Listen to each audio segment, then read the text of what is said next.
right. Hello, everybody. How you doing? All right, I think we're going to go ahead and get started. It's 5 minutes after. Although I'm a big believer in the old Michigan time. I don't know if people remember the old Michigan time. 10 minutes after. That I guess that's long gone. All right, I'm officially old. Anyway, welcome to our first offering of deep learning for robot perception.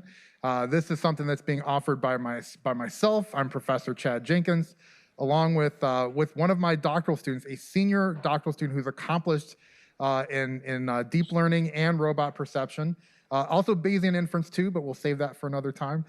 This is Anthony Opaparo. You want to say hi real quick? Yep. Hi, everybody. We're really excited that you're all here, and we're really excited to be teaching this for the first time this semester. So thanks for joining us.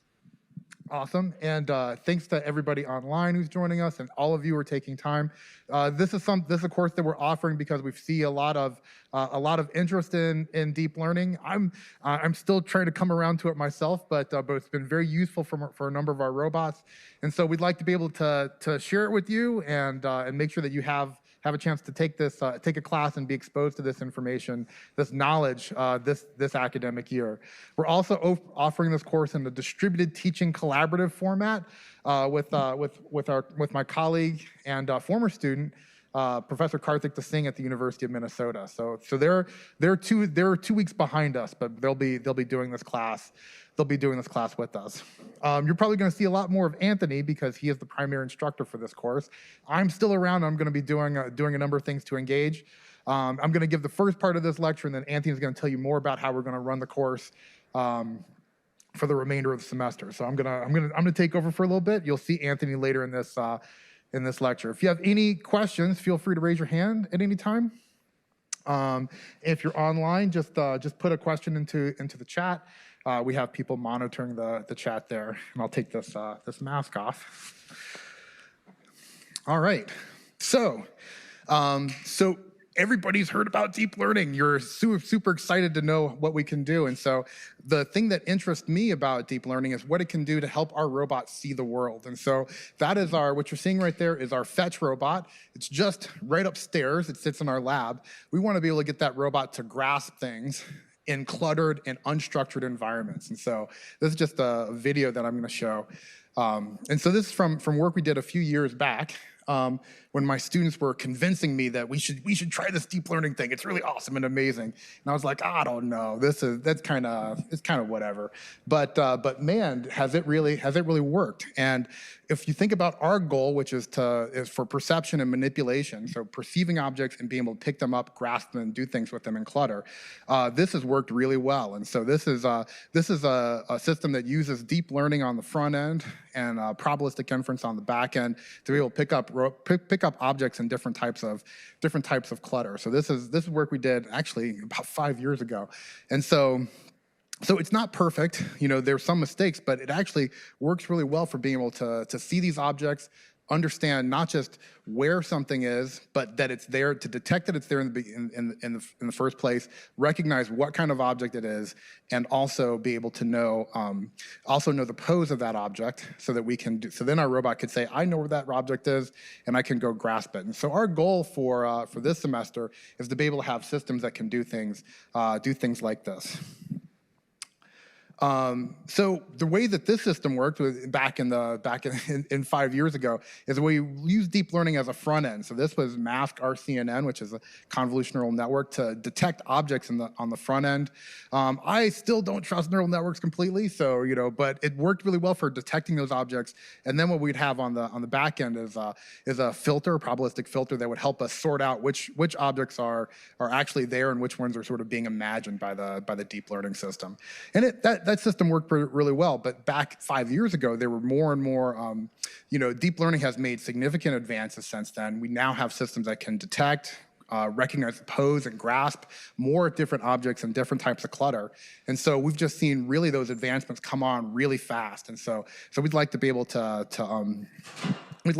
explore that in this class with you. Also, one of the things because we're thinking about education, it's not just about creating new capability and giving you new capability, but you also have to be able to understand what's out there, what's the hype, what's reality. There's a lot of stuff out there about deep learning right now, about machine learning and what it can and can't do. And so, so we have to give you the tools so that you can understand what's real and what's not, and where the limits of these systems. If you also are interested in research, I do believe we have some PhD students in here. We also need to know what's going on in the research community. And so if you're looking in terms of, this is just back at ICRA, which is the International Conference on Robotics and Automation. This is one of the major conferences in robotics. Right now, if you look at the number of papers the number of papers that are coming out and the number of authors, deep learning is far and away the largest subject that's happening. This was only 3 years ago. That number has even grown since then. So if you're thinking about pursuing research directions, we really do need to know what's happening in the world of deep learning. And then we could also, hopefully what we'll be able to do together is generate some new research ideas. And so this actually was something I published with my group about just a year ago, just a little over a year ago, which is be able to detect transparent objects in various backgrounds, and then be able for doing things like building a little champagne tower. Transparency is actually really difficult for our robots to see, because there's all of these, light being reflected in different directions and light going through the object. But we can able to do that, and this is just one of the research ideas that we've been working on involving deep learning. There we go. Cheers. And maybe we could work on developing some of those ideas as well through some research mini projects, which would be really interesting. And so with that, welcome to DeepRob. We call this DeepRob, deep robotics. And so just again, we have 3 instructors for this class across Michigan and Minnesota. So myself, Professor Chad Jenkins, Anthony Opapari, and Karthik Singh at Minnesota. We also have great staff that are joining us, and so Huijie, Zhang, you should stand up and wave. There we go. These should be proud. And then Jiu, I don't know if Jiu's here. He may have a class. Everybody who you're seeing on our staff is actively publishing, generating research publications in major venues that involve robotics and deep learning. In fact, a lot of some of the ideas that they were thinking of in terms of research came from a paper that not just Anthony and Huijie had worked on, but also with the student Chao Tong upstairs in my lab, where it's been very successful. We got into a computer vision conference this year. I wasn't expecting that, but they're really pushing a lot of those ideas. One thing that I should say is that a major motivation for us offering this course is what we've been seeing in computer science. So Justin Johnson typically offers a deep learning for computer vision class that a lot of students take. That's really popular, and that's built off of And that's built off of course from Fei Li's group at Stanford. I believe Andre Karapathy is one of the originators of that. Fabulous course. It's something that really helped a lot of people develop, understand deep learning and do more. We want to be able to make sure that course is offered this semester. And I think there's a way that we can do it that offers a little bit more robotics. Robots have to take action. It's not enough to just perceive things in the world. And so we're really building off this. This course is following their same structure. It's following a lot of the same foundation that they've provided. And so we think of this class as a star and a fork off of that, off of these existing classes. Before we get into this, so you know what you're getting into, I just want to provide a brief history of artificial intelligence, just so you know. So artificial intelligence started, the official sort of date that people say that artificial intelligence started was in 1956. That's when it sort of became artificial intelligence. And this is with the Dartmouth Conference on artificial intelligence. And so these are sort of the founding figures of artificial intelligence. And back in those days, when you were thinking about what artificial intelligence was, it was really about thinking about search algorithms. You wanted to develop algorithms that could search through an entire problem. And so those, so a simple example of that is just being able to play tic-tac-toe, thinking through all the possible moves that your robot, that your system could do to think through what an outcome would be and what it could take, an action that the system could take now, what a counter move might be, a next action after that, and really think about this as sort of a search space of possibilities. These systems got better and better so that with greater computation, we could do more. And so by the 90s, you could have a system that did more than just play tic-tac-toe. It could play chess and could beat a grandmaster. That's I believe IBM Deep Blue defeating Garry Kasparov, who was a chess grandmaster at the time. And these systems are not just playing games, but they're also every time you use Google Maps or any sort of online search, you're using one of these search algorithms. So an A-star search is what essentially allows you to say, how do I get from this location to this other location? They're doing a search for that. And that's literally what's driving your autonomous cars. It's if you want to get from A to B, it's planning that route using a lot of these search algorithms that were developed very early on. And with this, we've developed, the field has developed city-scale mapping. So in order to know where you can search, you have to be able to have a map of your entire space. I don't know if people have seen this video. This is one of the most awesome videos that I've seen in robotics that my colleagues Ryan Eustace and Ed Olson put together. If you haven't seen it, we show it all the time at Michigan Robotics. But if you think about it, what allows these search algorithms to work is that we've built fabulous modules of geometric space that allows the robot to know where it can and cannot go. If you're looking at it, the blue is what the robot's mapped out. The red, what you're seeing right there, is what the robot is seeing at its current time through its laser range finding. And so what this can do is map out areas of space, of the geometry of space really well. But what we don't necessarily know is what do these things mean in this space? Which points belong to the building or to another car or the trees right there or those cyclists that are going to go through the middle of the intersection? You're going to see them. See those dots going through the intersection? Those are cyclists. We want to treat each of those differently, right? And so just being able to map out the geometry of space isn't good enough. We also want to understand its semantics. And so in order to really start to think about how we can solve those problems, we've started to see the rise of deep learning that's come in through what's been called sort of the second wave of AI, a really data-driven approach, not just a model-based approach.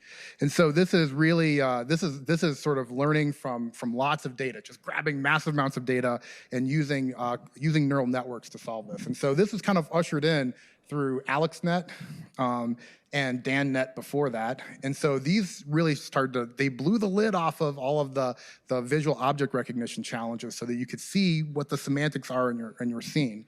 And so AlexNet is really what about 10 years ago came in, and that's why you're really interested in this class right now.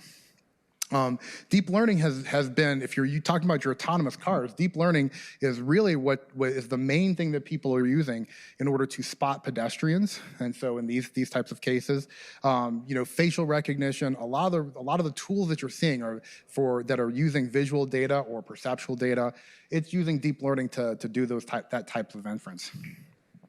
There's also all sorts of other things that deep learning is being used for that I'm not going to cover in this class, which is being able to using language to generate new different types of images just from convolutional neural networks. So DALL-E from OpenAI. The thing that worries me the most as an instructor of coding classes is Copilot. I don't know how many people use Copilot, or if you're willing to admit that. So Copilot can write code. You can just put in language. You can say, I would like a sorting algorithm, and it will generate a sorting algorithm for you. And the one that people are really talking about right now, which is ChatGPT, which is basically open-ended question and answer system that is really good. Don't use ChatGPT for this class. I just want to say that. But I think even with these methods and something that we're thinking about, that you should know that this didn't just come out of the blue. There was actually lots of decades of investment and research that went into this. So the neural networks that we are looking at today really go back to Rosenblatt at Cornell and his perceptrons. So those perceptrons, when people talk about perceptrons, that's been in the world of AI since the beginning, and that really that really started to catalyze with the use of time delay neural networks in the 1980s, late 1980s. Alex Weibel, Jeff Hinton, those are our first convolutional neural networks that were used in speech, and that laid the foundation for being able to do this for visual types of data that we use in robotics. All right, question. I don't know if you've seen this, don't speak up, but if you haven't seen this, what is that? Anybody, somebody raise your hand and tell me what that is. Yeah, what is that? A salmon what? A salmon doing what? In the back. A salmon in the water, all right. I will take that, but there's actually one more thing. There's a verb in there. What's that? maybe it's dead, I don't know. But what if it was alive? What would it be doing? What's that? Swimming. And so one of my students put this on our Slack channel. I thought it was funny. This is actually a salmon swimming down a river. So this was generated by one of the neural networks that were deep learning systems that was generating images from language. This is amazing. The fact that you could give one of these systems that language tag or that language query, and it was able to generate something that is really plausible. I mean, I'd never thought about a salmon swimming down a river like that, but it does work, I mean, it makes sense, but it's not what you're actually looking for. And if you have something critical that depended on this, there's things that could happen that we want to know, like what are our failure modes? What could this look like? So in this case, I know what the answer is. I know what I'm expecting to see. But there are other cases where I might not be able to know what the right answer is. And so I saw this one online.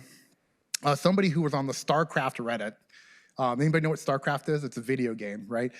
They said, I asked OpenAI GPT for some advice about how do you counter mass Protoss Air as a Terran player in StarCraft 2. I have no idea what that means, right? But if I needed to know, I could ask the system and it would say, this is what GPT provided back. And the response was, it's not, the proposer said it's not wrong. And so there were lots of opinions about this. And so, it left me with the impression that, that if you ask somebody that knew what they were doing, they would say it's kind of an okay answer, but it's not really that great, and it's not something that you really want to use. And because I don't necessarily know StarCraft, that's a problem because I don't necessarily know if it's wrong or right, and I could be getting answers that aren't very good, and I don't get qualifications on it of like how good is it or how not good is it. So you're getting a lot of power with these methods, but you also have to know where the limitations are. There's some real world consequences for this as well. So if we're trying to detect pedestrians and stop signs and other things on the roadways, if we're talking about an autonomous car, there's different ways that you can fool these neural network systems. So one sort of famous example that came out of Michigan actually was thinking about a stop sign. So if you have an autonomous car that's trying to look for a stop sign using neural networks, you could, because it's totally based on the training data that you're giving it, if you mark it up, if you put some patches on top of the stop sign, you could fool the stop sign to thinking that's a speed limit sign instead of a stop. And that could have real consequences. So we have to take this immense power that we're getting and know that and have some caveats to it. And so what we're building up to is sort of, what we're increasingly seeing with these types of systems is that we're going to want something that's also not just capable in terms of giving us predictions, outputs for certain problems, but also explain what its answers are. So that's how we can counter some of these issues, and hopefully we can generate some research ideas in this. And so to combine together model-based AI and data-driven AI to get something that's explainable.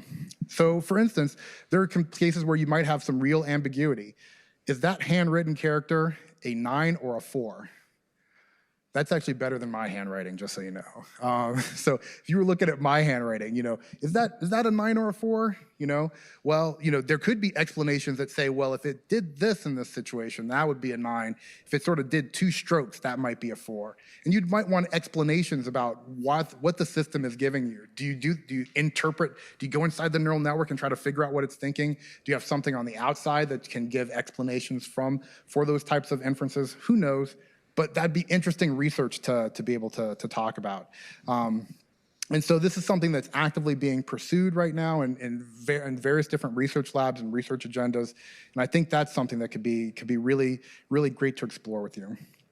And so with that, what we're covering in this class is really, DeepRob is a step into modern robot learning, right? Modern machine learning applied to robot perception.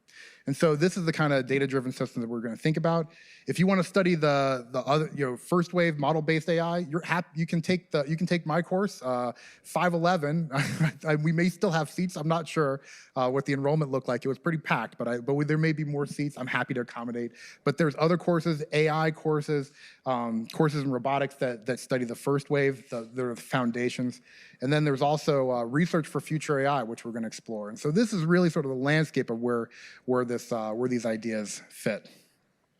And so with that, I just want to give you that quick insight into the larger picture for artificial intelligence. I'm going to now pass over to Anthony to talk about what we're going to do specifically in this class.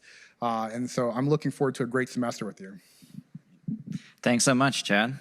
All right, so with that kind of introduction, and now that we're all excited about AI and the possibilities of deep learning, I'll just introduce myself one more time. So I'm Anthony Opari. I'm one of Chad's PhD students.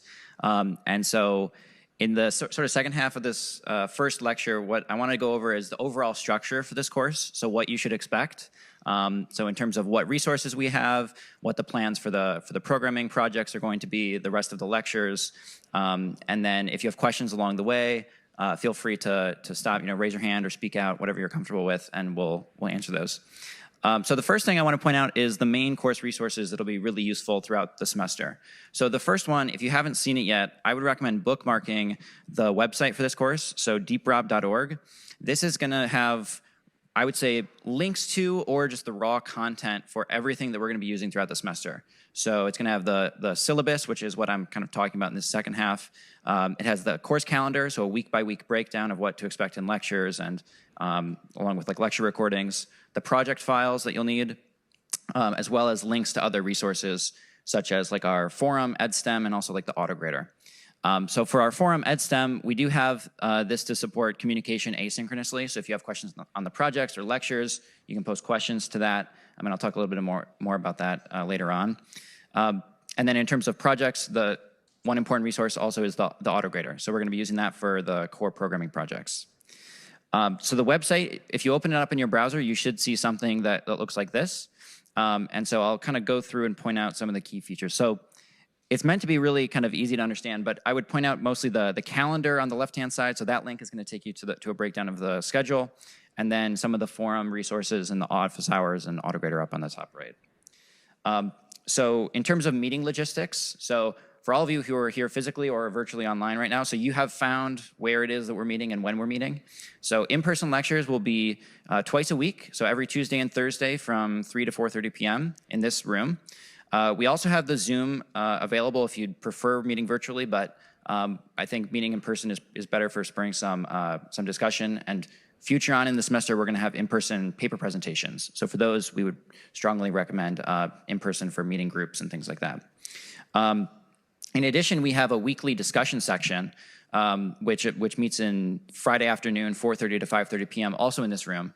And so those discussion sections are really going to look like kind of tutorials on the projects, so sort of how to get set up with the projects. And then later on, as the semester progresses, we'll use that time for discussions about papers, and then some of the planning for our final project and those in-class paper presentations. The other meeting logistics to point out are the core office hours. So my office hours are going to be held Wednesday and Friday. So they're on the third floor in one of the conference rooms is where I have reserved. And so the times you can see are listed there. So our research associate, Huiji, he has office hours Monday and Tuesday. And then our IA, Jiwei, has office hours on Thursday. And so if there's more interest in having additional office hours, we can potentially accommodate that. But starting next week, these will actually get started. And so feel free to stop by for questions on projects or lecture, or if you just wanted to talk about research in this area, that too.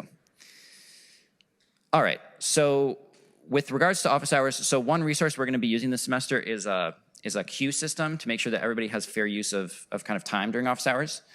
So what this will look like is, so we'll meet in person in those conference rooms, but then what we'll do is we'll ask everybody to sort of get onto a queue to make sure that everyone's questions get answered as efficiently as possible. So the link to that queue is up on the website, and you can essentially just sign up with your name and maybe a short description of your question, and then we can kind of go one by one and make sure everybody gets help.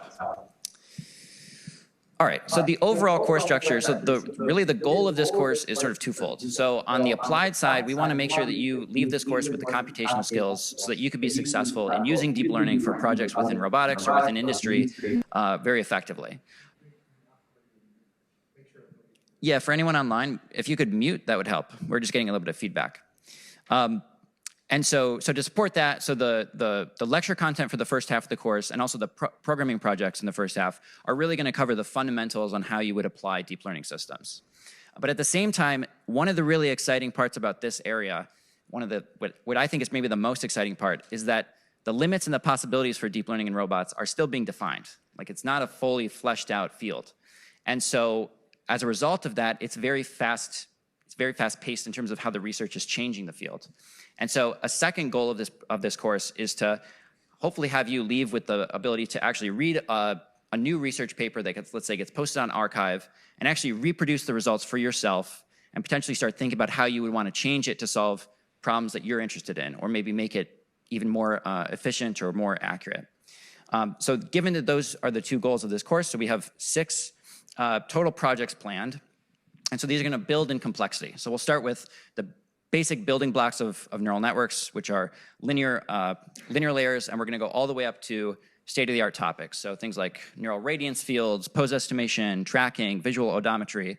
We're going to try and cover as many of those exciting topics as we can. And so just kind of like laying that out in a little bit more detail. So if you look at the course calendar, it breaks it down to a higher level of detail. But really the first half of the course, so weeks 1 through 6 and projects 0, 1, and 2, these are going to be building up really how it is you can actually implement, train, and debug neural networks from scratch. So these are going to be built in PyTorch, but we're not going to be using the back end of PyTorch. We're going to be sort of re-implementing our own backpropagation and training algorithms for these algorithms. So the core topics there are going to be classification, fully connected neural networks, and building up to convolutional neural networks. From there, then, the second half of the course, like I was mentioning, is really then focusing on emerging topics within the field. So this is going to convert to a seminar-style kind of lecture format where you students are going to have a chance to present papers that you find interesting and that are state-of-the-art. So these are going to be papers from topics like 3D perception, pose estimation, NeRFs, transformer architectures. And so that's going to start in week 7 up until the final week of class. So if you're interested in, like I was saying, sort of a more granular breakdown of what we're planning, feel free to check out the calendar that's up on the website. So all of the lecture slides will be posted week by week. So today's lecture slides, for example, are already up if you click on the title for today's lecture. We'll also post the recordings once we get them kind of formatted and post-processed, also to the calendar. We're planning to have sort of suggested readings, but they're not required. So these will show up on the calendar as well. The book, which is optional, that we're going to be supporting in this class is Deep Learning from Ian Goodfellow, Yoshua Bengio, and Aaron Corville. There's a free online version, so all the links that I'll post on the calendar are free. But if you're interested in what the book looks like, this is my copy. It's a great book. So with that, so the one other thing on the calendar that's probably useful at this point is just a layout overall of what the project due dates are going to look like. So this can help you just in kind of gauging how this course fits into the rest of your schedule and what to expect with important due dates. Let me pause because I've been kind of going fast. Any questions up to this point about overall course structure or the resources we've talked about? The discussion sections will not be recorded is the current plan. So those will be just in person. There's no requirement to attend, but they should be helpful for the projects. Yeah, thanks. All right. So, so looking at these projects that we have planned. So for the first half, so project 0, 1, and 2. So these are, once again, so the building blocks of deep learning. So in the first project, what we're going to do is an introduction to Python and PyTorch. So this is a lighter project in the overall workload that's really just meant to sort of make sure that everyone feels comfortable working with these tools that we're going to be using for the rest of the semester. If you find that this project's a breeze, then you should be all set. If you're struggling with some of the programming concepts, that's totally fine. Just come and talk to us at office hours, and we can make sure that we sort of figure out a good plan and help with any of those questions. So from there then, so project 1 is where we're going to be looking at classification using non-neural network-based approach. So this is going to be using k-nearest neighbors and linear models. And so this is to give a broad sense of what some of the alternative machine learning approaches have been that sort of predate this deep learning revolution that we've seen. And from there, then, it's all deep learning. So project 2, we're going to be implementing our own fully connected neural networks and the training algorithms that go with them, as well as convolutional neural networks to do image classification. From there, then, so project 3, we're going to move to detection. So there, we're actually going to be re-implementing one of the very famous detection neural networks, which is faster RCNN. So if you've heard of faster RCNN or mask RCNN, we're actually going to build it ourselves from scratch. In project 4, then, we're going to look at state estimation. So for pose estimation and tracking is where project 4 is going to focus. And then the final project, which is the largest of them, is where you're going to get to explore an area within the field that you find particularly interesting. So we'll have these broad set of topics like 3D perception or neural radiance fields or pose estimation. And whichever of those that you find the most interesting, the goal for this final project is that you'll have a chance to pick a research paper from that area, reproduce the results from that paper, which gives you a sense of what doing research is really like, and then extending those results with one of your own original ideas. So the goal then for that project is ultimately to culminate in a written sort of 2-page sort of white paper style report that you could use, for example, for your CV, for your job interviews, that kind of thing. It's really valuable being able to document what you do in a style that is like akin to what you'd see in academia. And so for this final project, we're going to have everyone work in groups of up from 1 person up to 3 people. So that should also help to allow for these final projects to be really interesting and sort of larger in scope. And so then the deliverables then are broken down into those four categories. So there will be sort of a 10 roughly minute paper presentation during lecture in the second half of the course that you'll give as a group, reproducing some results from an existing paper, extending those results with some of your ideas, and then documenting them in a final paper. And so we'll have more to say about the final project, and we'll give more details of it as the semester kind of goes along and we get closer to that. So given these projects, the first 5 projects, so 0 through 4, are going to be graded with autograder.io. So if you've taken classes from the CS department or potentially from the robotics department, you may be familiar with this tool. But it's an automatic grading system that gives you feedback as quickly as you submit your project, essentially. And so you have 2 submits per day that you can use for each project, and then 2 total late days that you can use sort of penalty-free over the course of these 5 projects. After you've used up late days, then there will be a penalty. So that's to kind of encourage that you stay up with the course, just because we're going to move kind of fast. And so we want to make sure that no one gets behind. The final project then is going to be graded manually by the course staff. So there's no autograder because everyone's doing a different topic. So then in terms of overall grading policy, the breakdown of the full grades works out like this. So the first 5 projects are all equally weighted at 12%. The final project is larger, and also you have twice as long to work on the final project. And so that one's worth 24%, with 6% for the presentation, 6% for the reproducing of existing results, another 6% for extending those results, and then the written report as well, 6%. So then the one other graded component of this course is we're going to have 16 pre-lecture quizzes. So the way that the quizzes will work is they'll be conducted through Gradescope. So they won't start for another few weeks. So we'll give a heads up before we start planning a quiz on a day. But essentially, like roughly an hour to 2 hours before lecture, we'll post the Gradescope quiz. You'll have, I think we're planning on having like 45 minutes that you could have the quiz available to like Once you've opened it, you can then have 45 minutes to take it. And then that link will stay up throughout the quiz or throughout the lecture section and probably for a few hours after that. But they're really meant to be very short. Like you could answer them probably in 5 minutes. So they're just meant to be concept checks based on the lectures that we've seen up to that point and the projects that we've graded up to that point.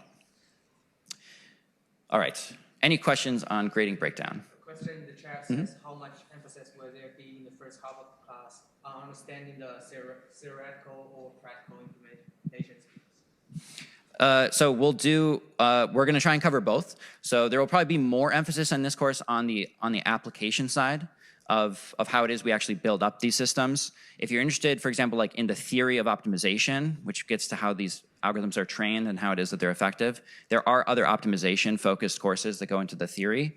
So I'd say we're leaning on the application side, but we'll discuss theory when it comes up. All right. So the collaboration policy for this course, it should look familiar. So we are within the College of Engineering. So we follow, at the core of it, we follow the College of Engineering's honor code. So all the work that you submit for this course must be your own, and it must comply with the College of Engineering honor code. If you're not familiar with that, we have a link to the full honor code up on the syllabus on our website. But the kind of the most salient points are pointed out just on this slide. So no code can be communicated, including verbally, and any external sources you use for project submissions should be clearly cited in your work. But having said that, we really want you to engage with your classmates. So we encourage discussion. We encourage working together within the honor code system, and we want to facilitate that as best we can. So one way that we're trying to facilitate that is using this EdSTEM forum. So this is similar to Piazza, if you use Piazza in other classes. It's a discussion forum that's oriented on this course material. So you can talk about the lecture content, you can ask the core staff questions, you can ask each other questions, also talk about project implementations or questions as they come up. One thing to note though is that this forum we're gonna share this both with the University of Michigan students as well as the University of Minnesota students. So this is to build some community. You never know, you might be able to find some collaborators at another institution, which could be very cool. But having said that, so because it's cross-institution, you're not required to use this if you don't want to. If you do want to use it, there's a Google form that you can opt in to use it. And also the link to this is on the website. But any like important announcements or things, like we'll post them to discussion forum, but we'll also make you aware through email. So don't feel like if you don't want to sign up on the forum that you're not going to get informed of important like project releases and things like that. We'll still let you know. The one like very important thing about the discussion forum is that you can't talk about the two topics that we can't allow for public discussion are like quiz solutions and any verbatim code. So those, if you have questions about those and you want to post them to the forum, make sure that you post it as a private question so that only the core staff can see, your code or your quiz solutions. All right. So with that covers the real like core components that we wanted to talk about in terms of the syllabus for today. Now that we've started, Project Zero has been released officially today. So the instructions for Project Zero and the code is already available on the website. So if you go to deeprob.org/project/project zero, you'll see the instructions for how to get started on it, the starter code as a zip file that you can start on. And tomorrow morning, we'll go over an intro of how to get started. So I'll show how to set up the code and work through some of the first feature implementations. This project is shorter, like I was saying, than the remaining projects. So there's only 1 week to work on this one. So it's going to be due a week from today. So next Thursday, January 12th at midnight. We'd suggest you get started as soon as possible, just to make sure that you're comfortable working with Python, you're comfortable working with PyTorch, and also the Google Colab development environment, which is what we'll be using for the rest of the semester. So just as a brief preview of what to expect once you get started working on the project, you should have this Google Colab development environment set up after you follow the instructions that we have. And it's a web-based editor, so it's an IDE, and it essentially lets you run Python Jupyter notebooks on a remote server.